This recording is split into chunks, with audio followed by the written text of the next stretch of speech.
Kadapa politics heat ఎక్కుతున్నాయి. మంత్రి BC Janardhan Reddy, YCP నేత రవీంద్రనాథ్ రెడ్డి మధ్య సవాళ్ల పర్వం కొనసాగుతోంది. కడప జిల్లా అభివృద్ధిపై ఓపెన్ డిబేట్ కు రావాలంటూ రవీంద్రనాథ్ రెడ్డి సవాల్ విసిరారు. ఇసుక, మట్టి దోపిడీ చేస్తున్నదెవరని ప్రశ్నించారు. క్రషర్లను ఏర్పాటు చేసి మైనింగ్ దోచేస్తున్నారని దుయ్యబట్టారు. మంత్రి సతీమణి కూడా సవాళ్లలో పాల్గొంటున్నారని, ఏ పని చేయాలన్నా రేట్లు నిర్ణయించి డబ్బులు వసూలు చేస్తున్నారని ఆరోపించారు. ఒక వేర్ హౌస్ గోడౌన్ దాంట్లో 40 లక్షలు వసూలు చేయడం జరిగింది. గ్రావెలు మనం ఇక్కడ మాదిరే టిప్పర్కు 1250 రూపాయలతో ఇచ్చే కార్యక్రమం జరుగుతుంది. అక్కడ గ్రావెల్ అయినా ఇసుక అయినా, ఇసుక కడప నుంచే తీసుకుపోతారు.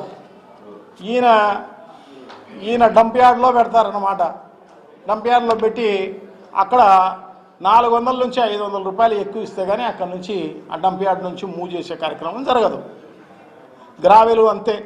ఈయనైతే అక్కడ ఉన్న క్రషర్లను అన్ని పర్మిషన్లు ఉండే దానిలను ఆపి అంత వసూలు చేయడం జరిగింది.